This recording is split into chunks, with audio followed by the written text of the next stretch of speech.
The Carolina Panthers unfortunately fall to 0-2 after today's heartbreaking loss to the New York Giants. Well, now that that's over, I'm here to give out some awards following today's performances, and be sure to stick around to see what they are. I'm from the foe, you dig?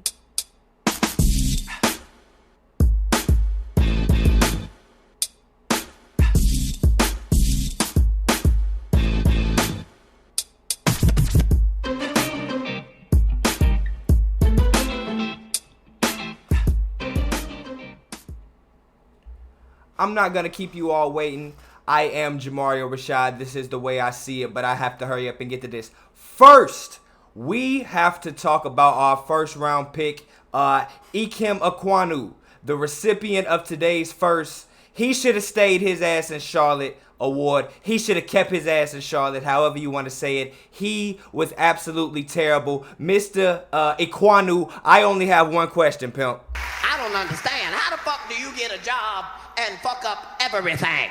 That's just all I want to know, my boy. That's just all I want to know. And one more time, I just got to ask. I don't understand. How the fuck do you get a job and fuck up everything? Everything, my boy. Everything. I'm talking about pass blocking, 0. Run blocking, 0. Protection all around, 0. He gave up multiple sacks today, multiple hurries. And I do not mean this in hyperbole. I do not mean this as a joke. That man could not block a number on an iPhone. 1,000% he could not block a number on an iPhone. He is that shitty. Ikem Ekwonu cannot do a damn thing. Every time you saw Baker running for his life, it was probably this guy's fault.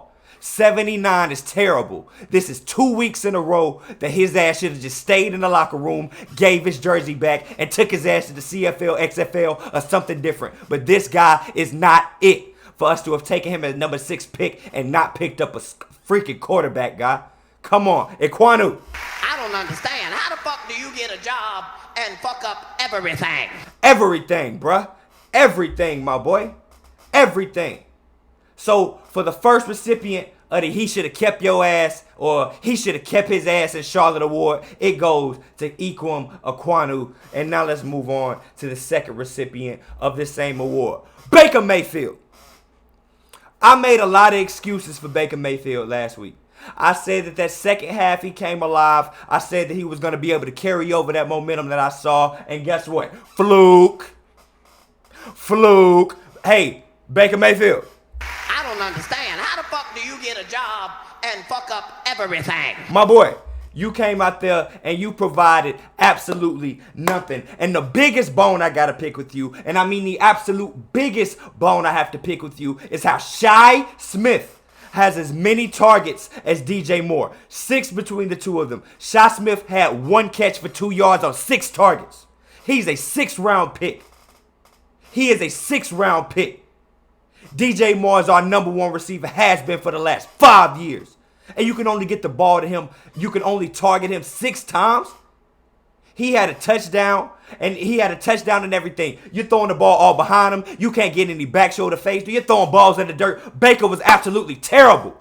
Absolutely terrible. 14 for 29 for 145 yards. Under 200 yards. Under 150 yards for a starting quarterback in the NFL. But we wanted to spend all last season complaining about Sam Darnold. Really, Sam Darnold was the problem. You should have kept your ass in Charlotte. Why did you even get on the plane? Why did you even get on the plane, my boy? You were just absolutely terrible. And the most damning thing about this, I want you to look at what that says down there. Average yards to go on the 3rd down, 9.2. That means for the first 2 attempts, the first 2 cracks we had at getting 30 feet, my boy, 30 feet, 10 yards, we can only get 0.8 of that.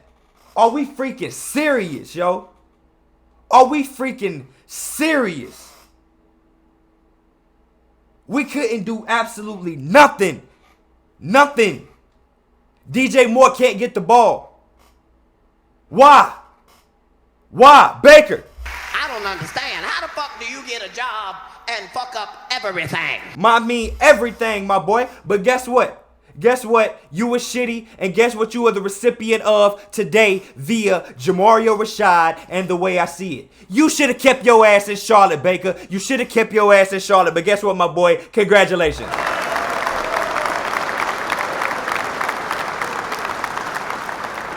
Oh, bummy ass, man. Now moving on to the third guy. Now, if you're a fan of the channel, you could probably already know where I'm going with this.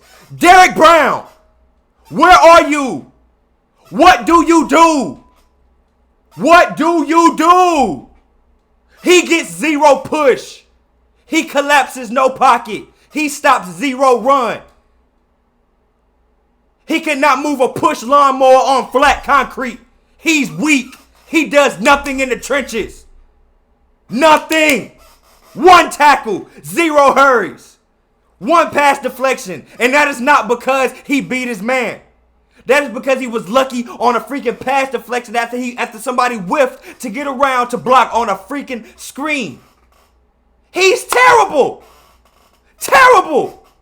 He and Aquanu are some of the worst first-round picks I have seen the Carolina Panthers make in the last 10 years, and it is ripping me apart. In my entire adult life, I have not seen 2 first-round picks besides these 2 and Vernon Butler be this ass. This ass, he does nothing. If I own the film, if I could break down the film and show you film, he is just getting tossed around out there. He is getting no push. He is not getting to Daniel Jones whatsoever. And in one of my breakdowns, one of my key points on my breakdown before this before this game, was that we had to contain Daniel Jones on 3rd down. White boy be moving. He is nice with his legs. He's nice with his legs. That's one of the things he has been able to do. And I said we had to put a hit on him because he can't hold on to the ball. But the only quarterback that fumbled in this game was Baker Mayfield. This guy did absolutely nothing to help that matter. I'm talking about just getting run straight past in the second half, man. Doing absolutely nothing. If it weren't for a few of these He Got Game Award recipients coming up, we would have lost. And the only reason the defense was holding up was because of other guys, not this guy. He's terrible. Stats matter. I don't want to hear none of that. He does what it doesn't show up in the stat sheet shit. I don't want to hear that. I don't want to hear that. I don't want to hear that. Derek Brown, you should have kept your ass at home, my boy.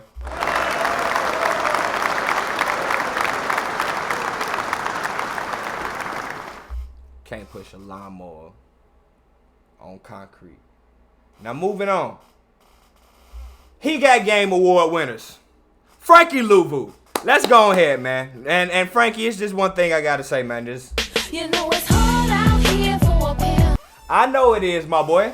I know it is. Frankie Luvu was absolutely balling today. 10 solo tackles, 4 tackles for loss, including a pass deflection. He pretty much was the run defense out there from his linebacker, edge rusher position. He was out there sealing the edge. He was making sure that Saquon did not get any long runs. He was containing them in the backfield. And he was doing what Derek Brown is constantly and always unable to do, actually stop the run, get pressure, tackles for loss in the backfield, and actually, Mr. Frankie Luvu, I got to run it back one more time because I already know my boy. You know it's hard out here for a pill. Yeah. I already know my boy, but shout out to you. Shout out to you. You did everything that you could today to help us out with this victory. Unfortunately, we were not able to bring it out due to those guys that should have kept their ass in Charlotte. But Frankie Luvu, shout out to you, my guy.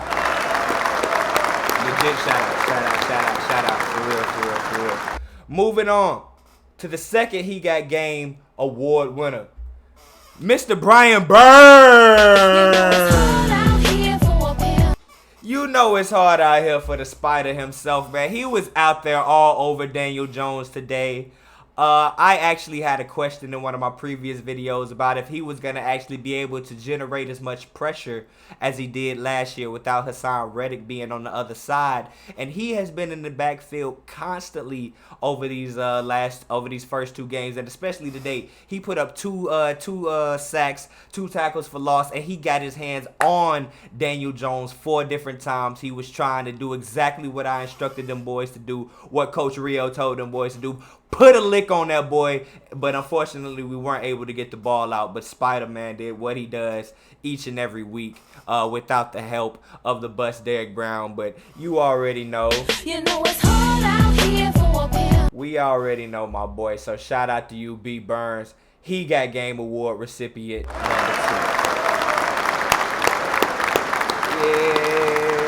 Yes, sir.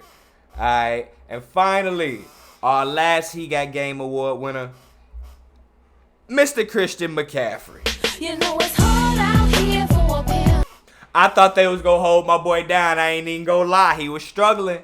He was struggling for a minute. Then he gave us a burst at the end of the game. He gave us that pop that I was waiting on. I'm like, man, he looking like he running a little sad out there. You know, my boy not doing it. But, hey, at the end of the game, when you look at the stat sheet, man, mama, he had a good game. 15 carries for 102 yards, 4 catches for 32 yards. Christian McCaffrey was pretty much the focal point of the offense when we were getting it going because Baker Mayfield could not do anything. Christian McCaffrey, I'm not going to call him the engine because I watched the game intently. There was a lot of short runs out there, but he was able to overall compile enough stats to force the committee's hand to give him a baller award because we had to give it for somebody from the offense. We did put up points, but it couldn't just be the defense. But, man, that defense was balling. So, Christian McCaffrey. You know it's hard out here for a pimp. Shout out to you, my boy, for this Week 2 He Got Game Award recipient via The Way I See It. And clap it up. Run CMC. So, with that being said, that concludes this video. What do you think about these awards? Did you think somebody else may have deserved it? Who do you think should have stayed their ass at home? And who do you think deserved the He Got Game Award? Leave your comments below. Until next time, go ahead and subscribe. Man, I know y'all be peeping. My analytics say about 90% of y'all that watch do not subscribe, so go ahead and subscribe. But until next time, this is The Way I See It. I am Jamario Rashad. I'll holla at y'all Panthers people. Peace.